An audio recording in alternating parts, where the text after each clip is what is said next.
Mega Man X. I've talked about it before on this very channel with X4, my favorite X game. Today's subject, as the title suggests, is Mega Man X8.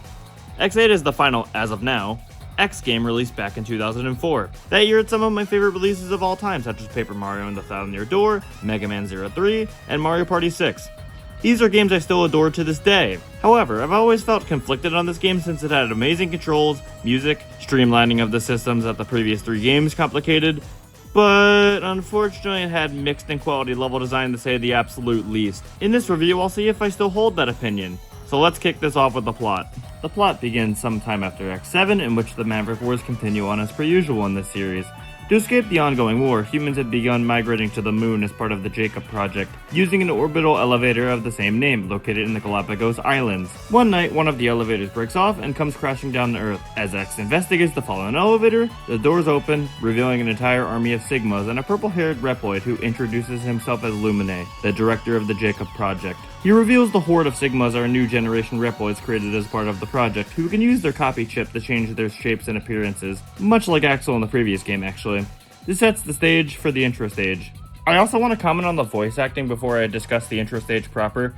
Oh, thank goodness we have English voice acting that isn't completely terrible. It's the same voice cast as Mega Man X Command Mission and later Maverick Hunter X, the reboot of X1 on the PSP. I still need to play Command Mission actually, maybe I'll talk about it someday. I can actually take these guys seriously as the plot needs instead of laughing hysterically at the Iris death scene in X4, or when Axel has to leave Red behind in X7. The voice acting is decent on the whole, minus a few awkward line reads here and there. We've got Mark Gotha the GOAT, who voices Domon Kashu in the English dub of G Gundam as X, and Lucas Gilbertson as Zero. I really like this cast for the characters, honestly. Okay, X8, we're starting off strong, and that continues into the intro stage proper. The intro stage is a relatively simple stage, which gets the player to grips with the 3 playable characters in this game, X, Zero, and Axel. This stage also teaches the new shield mechanic, where certain enemies require them to be broken before they can be damaged proper. If you're X, charge shot. If you're Zero, 3-slash combo. And with Axel, repeatedly shoot the enemy with Axel bullets to destroy the shield. Certain enemies and bosses use this to good effect and don't break the pace too much. X plays exactly as he always has from X1 to X8. Jumping, shooting, dashing, wall jumping, etc. He is the air dash by default, which was introduced in X2, and was relegated to the foot armor part usually. Technically, this is something X7 introduced with the air dash being default, but it's in a proper 2D X game now. Zero also plays exactly as he always has from X4 onwards, with the special techniques and Z-Saber. New to X8 is that he has a roster of weapons which I mostly don't bother using except for one I'll get to later. Axel, however, was only in X7, which was a hybrid 2D 3D game, so he never had a proper 2D Mega Man X moveset before. He plays much like Bass in Mega Man and Bass and later Mega Man 10 with his multi-directional rapid shot. He also has his hover and copy shot abilities from X7. The former is useful in tricky platforming sections, and the latter is only really useful for collectibles that require certain transformations. It's not bad, as it does have its uses, but it's very, very situational, much like the Z-Knuckle from 04. Even then, the Knuckle had more uses, as throwing stuff with it was fun. It even had a few genuinely useful weapons you could get with it. I'll give the game this, though. He does stand apart from X in this game, unlike X7 where he was just X, but worse. All 3 characters are a dream to control in this game. This is easily the best controlling X game in the series. It's not even close. The characters have just the right amount of weight to feel grounded, but they're weightless enough so your flow isn't constantly start and stop like in X7 and to a lesser extent the PS1 X trilogy. They had a perfect balance here, and it's on par with the Zero and ZX series.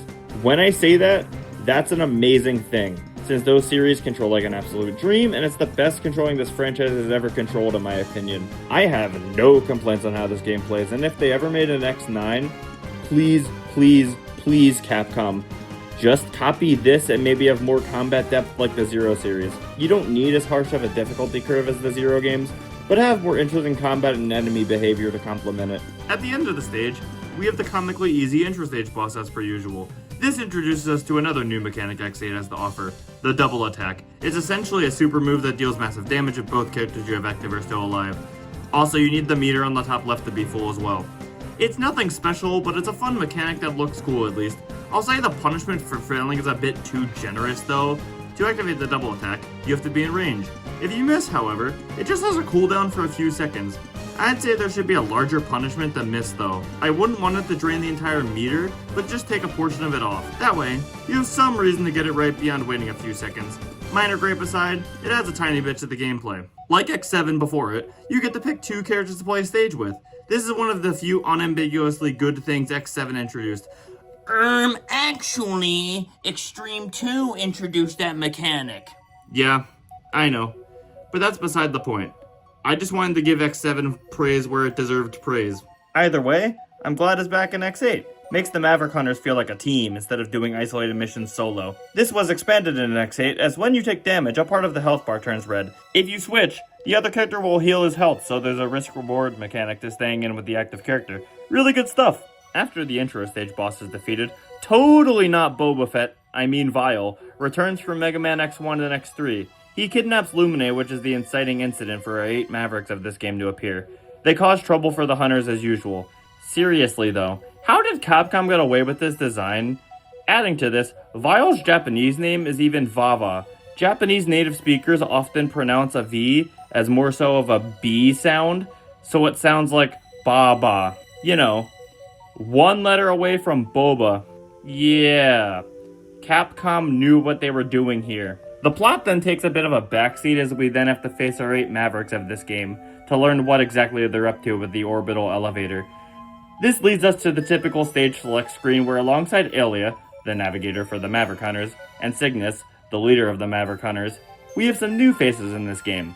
We've got 2 new navigators to join Aelia this time, Lair and Pallet. All the navigators specialize in a different type of navigation.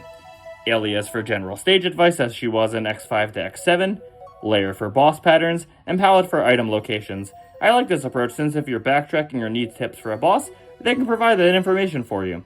Or the option I go for, not having any of the 3 help you since I'm pretty adept at X games, but the option's there if a newbie needs the extra help. We've come a long way from Aelia constantly interrupting the gameplay in X5, which they never should have forced on the players to begin with. On the topic of the navigators, I need to address the elephant in the room with Aelia's new design. Her design changed a bit from X5 to X7, where, let's just say, she has bigger assets. Lair has some big ones too. I don't think Capcom thought too hard about this design change beyond sex appeal for the teenage audience of the X series. The art when you beat X Challenge in the Legacy Collection certainly doesn't come out of nowhere.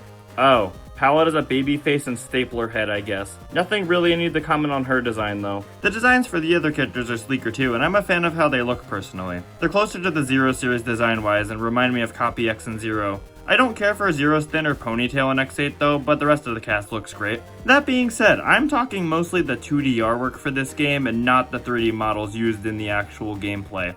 The models in X8 are certainly something. They're not bad, but they look a bit off. X8 in general doesn't look that great for PS2 standards. Dull, bland colors even for the X series standards with lots of browns, grays, and greens, low-res textures with grass that makes Ocarina of Time blush, and limited animations for the cutscenes which are better, but still awkward in the pre-rendered cutscenes especially. Let's just pick a stage and go over them one by one, since this game warrants that due to the gimmicky nature of the stage design in this game, much like Mega Man 8 before it. I'll start with Gigavolt Manowar. What are these Maverick names? What happened to the simplicity of Chill Penguin, Flame Stag, or Gravity Beetle? It's not as bad as the Zero series granted with it having boss names such as Childrea Rabita, Heat Gemblem, or Tretesta Calvarine. Yeah, I probably mispronounced them, but the boss names are such a mouthful. Like, actually, what are these names? I know they're almost direct translations from the Japanese names, but they got ridiculous in the Zero series nonetheless. We start the stage and it's a ride chaser level. Oh no. That brings back bad memories. This one either ends in 30 seconds or takes 5 minutes, depending on how much you crash and the boss jukes your shots. The objective of the stage is you have to shoot him down before he does 3 laps around the city, or else you'll have to try again. There's no collectibles in the stage, which I believe is the first Maverick stage with that distinction. So just shoot down the boss until he decides to fight. Not much to say on the stage. The boss fight is mostly typical X fare at this point, but X8's bosses have 2 distinctions from the rest of the X series. 1, they have invincibility frames when they hit certain health thresholds, usually every quarter of health or so. This lets them change up their patterns a bit. I actually like this idea since it keeps the fights dynamic, which a lot of X bosses struggled with, as you either steamrolled them with their weaknesses, stand there and win, or get your butt kicked in 5 seconds. I feel like the invincibility lasts a little too long for my liking, which makes the pacing of the fight drag for the 5 or so seconds that they can't be hit. I feel like it could have been shortened a bit. The other change is that each boss has an overdrive attack where they use their strongest attack, so keep your guard up for when they use it. Decent boss fights all around and they keep you on your toes. The next stage is Earthrock Trilobites, and the stage revolves around this mechanoid that's chasing you. It's essentially an auto-scroller. Again, don't have much to say on the stage itself besides it being a fine stage on the first play, but can be a bore in replays. Just run away from the slow-moving mechanoid and you'll get to the boss. I'm not a fan of auto-scrollers, but as a one-off, it's fine for the sake of variety. Keep this in mind for later, by the way. Along the way in the stages, you may stumble on these triangle, almost Dorito chip looking things. These are called medals, and they're the currency in X8. There's two types of medals, the standard ones of different colors and amounts, which enemies drop and are used for the shop. The other type of medal is the rare medal. Gone are the days of finding heart and sub-tanks. In their place are rare medals, which allow you to buy the upgrades like the 2 sub-tanks, weapon tanks, and useful upgrades like the health ups, weapon ups, and stuff like more defense. The rare medals, for all intents and purposes, are the collectibles. Funny enough, the stage I just talked about is a great farming spot for medals, as the mechanoid drops a ton when you shoot him. Or you can do what I did and do the infinite medal glitch. It's a bit complicated to explain here, as it requires exact medal counts and buying a life charge with less than the cost required, but it'll give you max medals. Don't get too excited though, it only works on the original PS2 release. Capcom patched this glitch in the Legacy Collection. It was fun to mess with, but it's not a huge loss. I don't think most casual players did the math to get their medal count that precise. I like to change the character progression personally. By X7, the item systems were getting way too complicated, as you had to manage upgrades between 3 different characters. These included the heart tanks that none of the characters shared, by the way, the part system that had the rescuable Reploids tied to them. The Reploids were a harmless addition for some health and a life in X5, and became more of an annoyance in X6 and X7. There were also the usual armor capsules, sub-tanks, and other such collectibles. This made optimally powering up each character a bit of a chore. Now that we've beaten a few of the Maverick stages, I wanted to praise the cutscenes that play after each stage.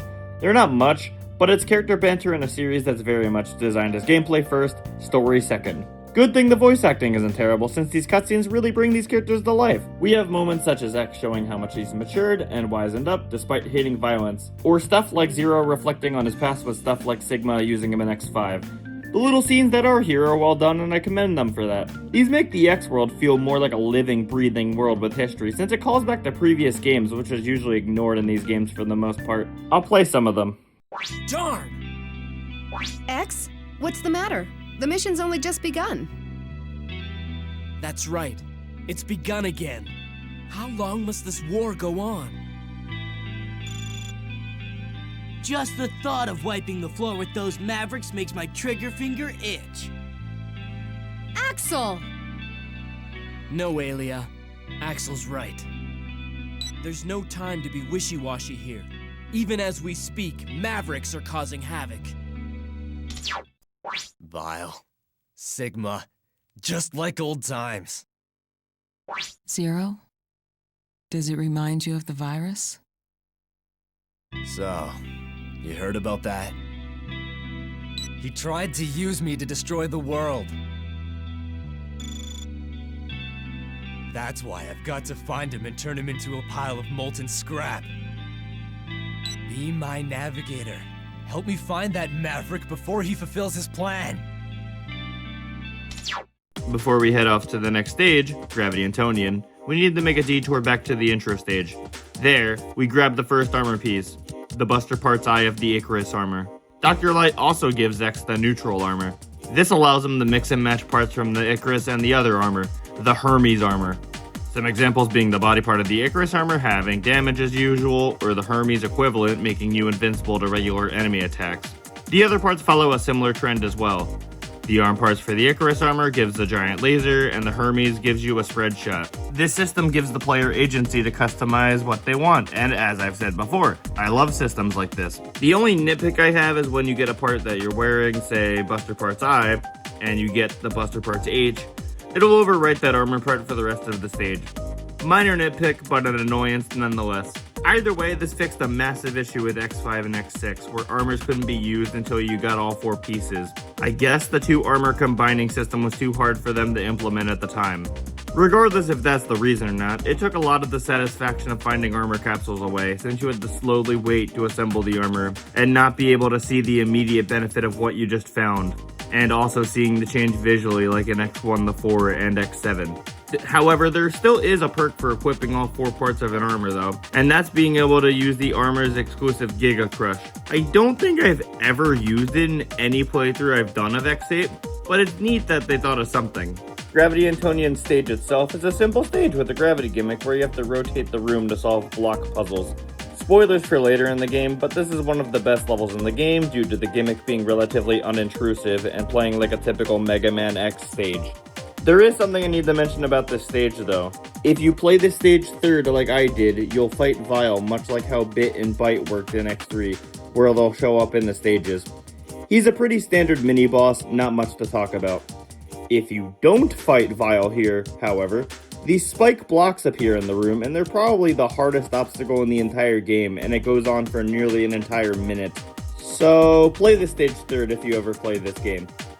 Oh, and the music in this stage. X8, while not having my favorite soundtrack in the X series, has some absolute jams in its roster. I swear, Mega Man never misses with the music, even in the most mediocre to bad games in this franchise. Sounds like another franchise starring a predominantly blue character.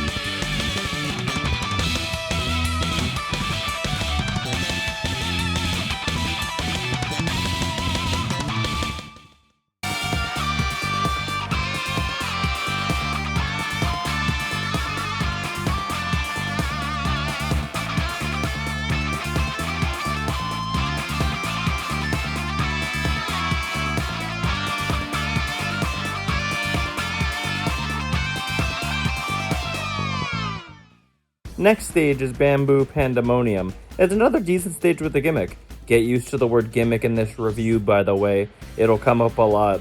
The gimmick this time is the ride armor. It's used for some pretty good puzzles where you need the armor to break blocks and hit switches in order to get the rare medals and the armor capsule. Although there are a few rare medals that are kind of annoying to get, but otherwise it's a decent stage. Like this one where you need the ride armor to break blocks while not losing it to the conveyor belts.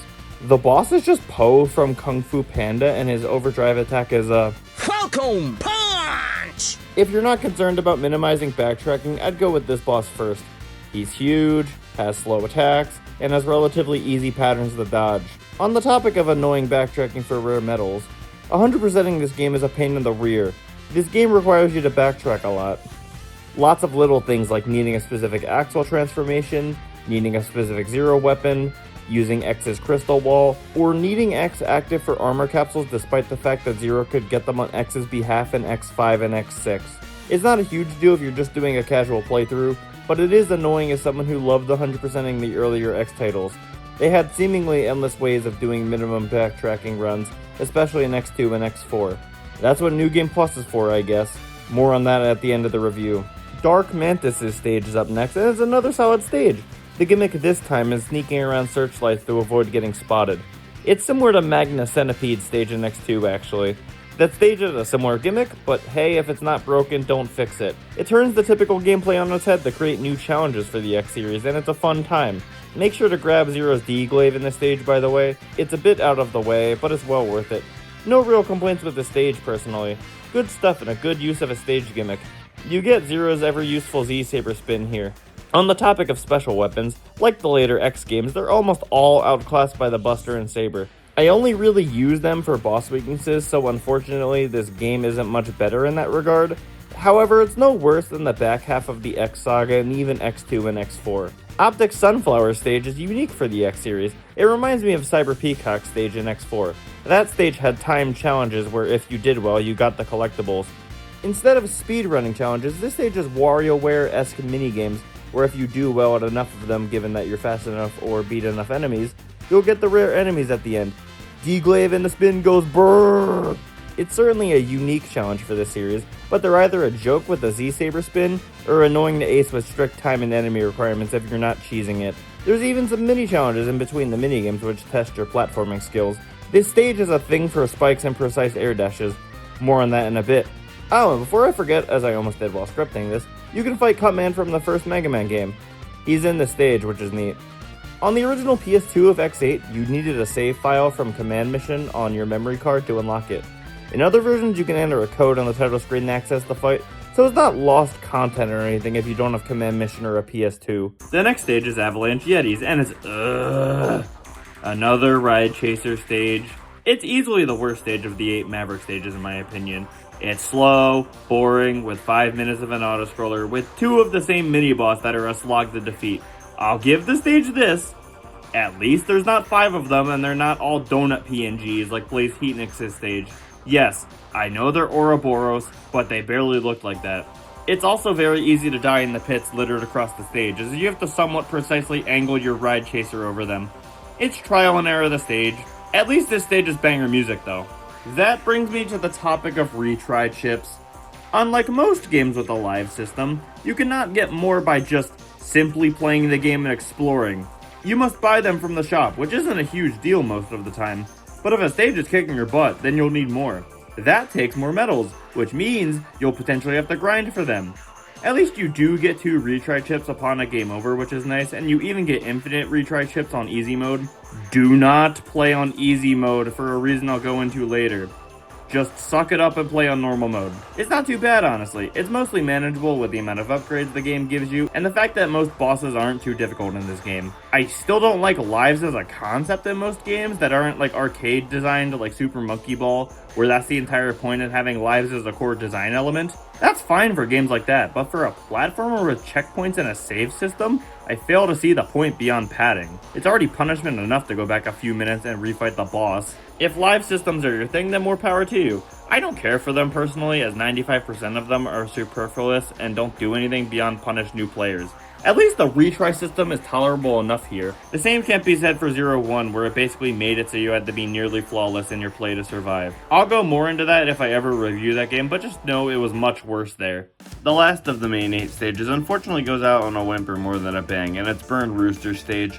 It starts off with Say It With Me Now, an auto-scroller. It goes on for a minute or so, and then the real stage starts, and it's precise navigation along walls with spikes. X8's thing for spikes returned. It's mostly a fun section, but the hitboxes on the spikes can be a bit wonky, as sometimes the side of the spikes can kill you. This stage is the definition of fun the first time, but not so fun on replay, since 75% of it is an auto-scroller. Also, is this the only stage with gameplay after the Maverick is defeated? The stage ends with a slow escape sequence that ends in the usual victory screen. To give my thoughts on the Maverick stages, they're a mixed bag to say the absolute least. They're all gimmicky, yes, but that's not a bad thing inherently. Gimmicks can be a great way to spice up the level design. It's what you do with them that makes it fun or not. Just look at Super Mario 3D World. None of the stages in that game obfuscate the core gameplay. They have gimmicks that are taught, expanded on, and give a final challenge to really bring it home.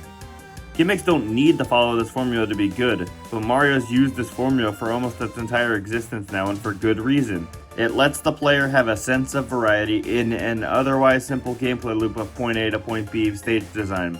Different gimmicks don't automatically equal bad, but more times than not, you have to be careful designing levels around a certain gimmick. Some of the X-Series best and worst stages have gimmicks, such as great stages like Cyber Peacock and Magna Centipede stages, and awful stages like Blaze Heatnix, Tidal Whale, and Ground Scaravich's stages.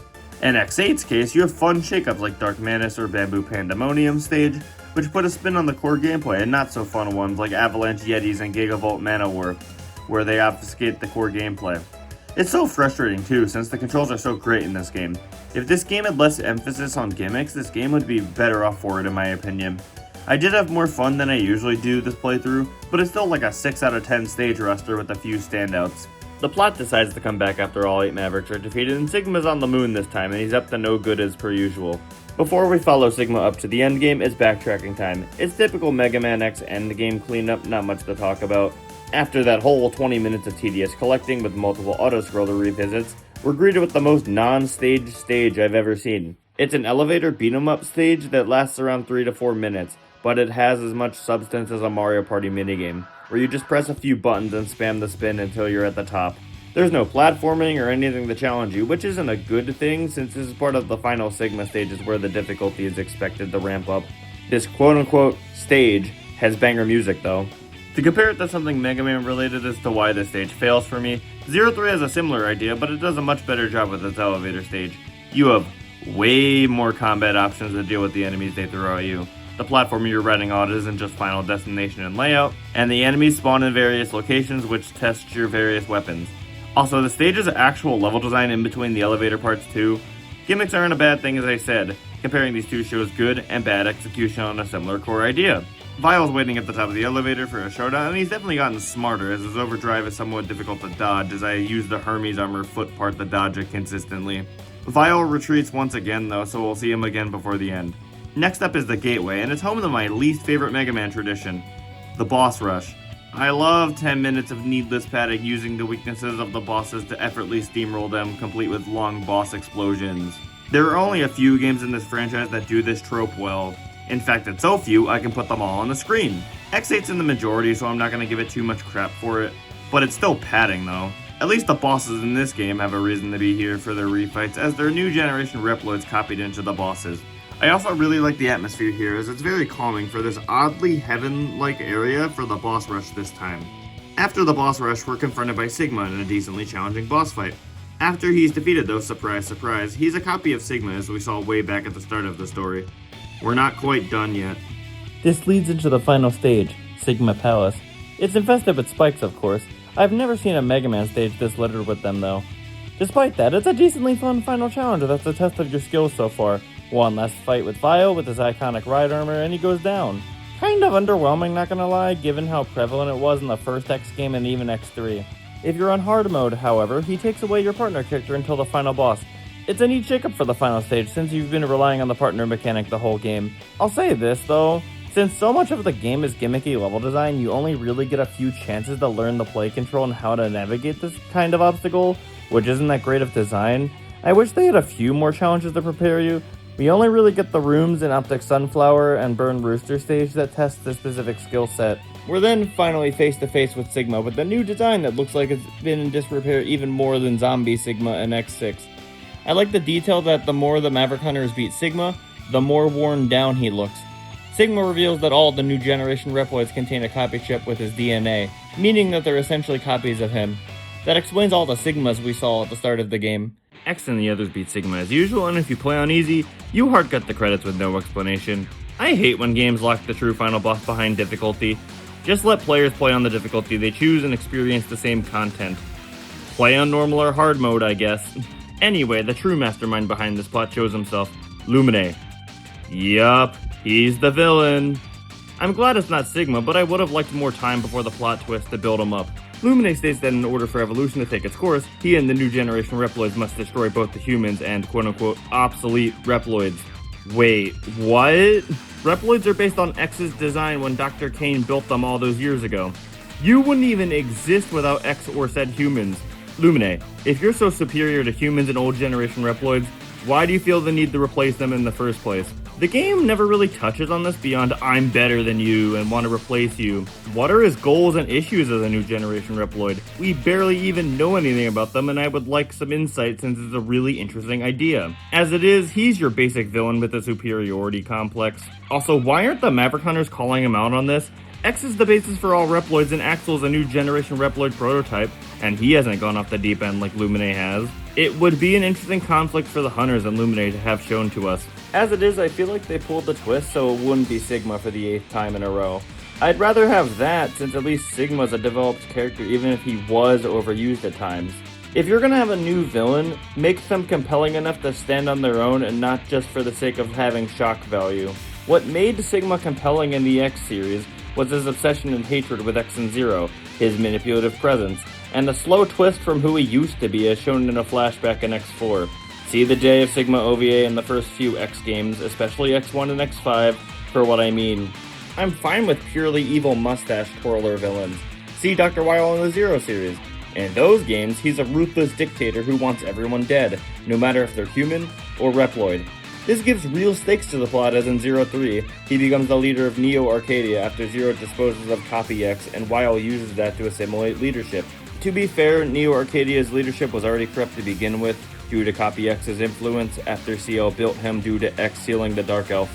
Under this influence, they killed innocent Reploids, but Weil took it one step farther and attempts to kill everyone, which led humans in Zero 4 trying to escape Neo Arcadia, and we see humans like Neige comment on it, which leads to great world building. Here, Lumine is just a Sigma stand-in. Lumine went from being kidnapped to being evil in one cutscene. There's no build-up at all for him being evil, and his motives barely even make sense given previous context of the X world. For all the crap I give Iris, at least she had more than one cutscene and did something in the plot for Zero, even if she does fall into a lot of the same writing pitfalls as Lumine, but it's still more than Lumine ever got. Now talking about the actual boss fight, and genuinely, Lumine's fight is honestly one of my favorites in the game actually, and it's one of the coolest fights in the X series. He constantly changes his weakness and uses the overdrive attacks from the other 8 Maverick bosses in Phase 1, showing off his copy ability in a really clever way. It's an easy phase if you're prepared though. In Phase 2, he transforms into this angelic figure, much like Copy X's second phase. You fight on Final Destination from Smash Bros. To this banger of a theme. The guitar goes crazy.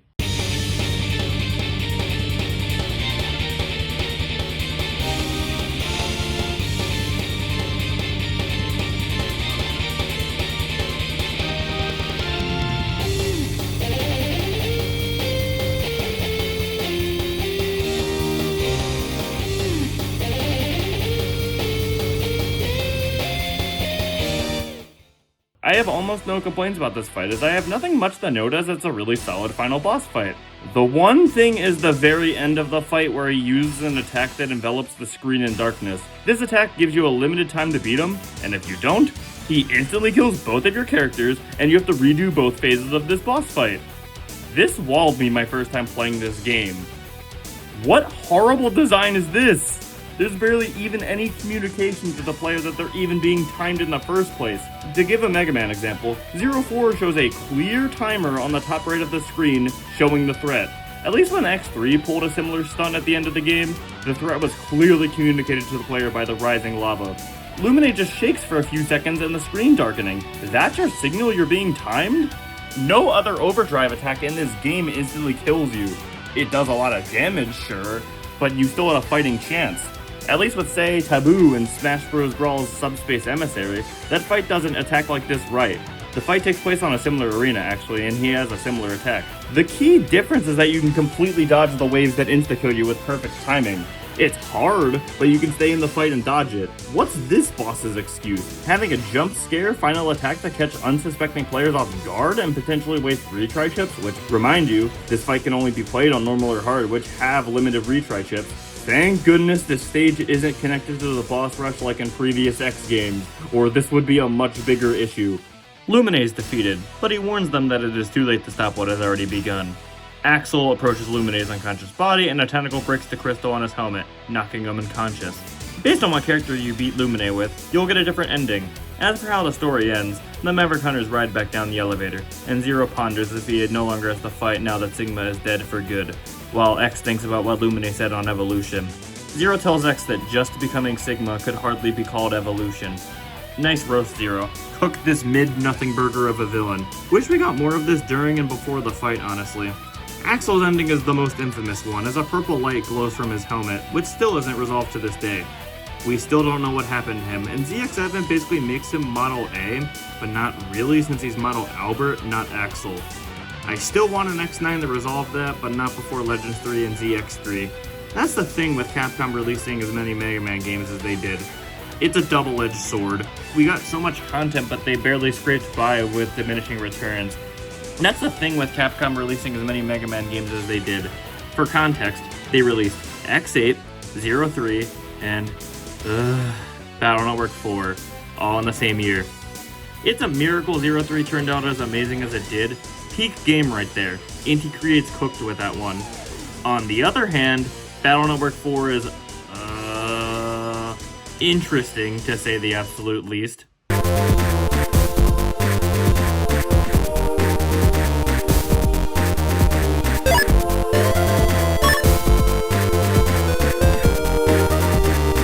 The game doesn't even want to run on the original Model DS. Yes, this is real. Nintendo themselves even acknowledged it. Make of that what you will. Like, the average consumer wouldn't know the difference between the X series, the Zero series, and Battle Network.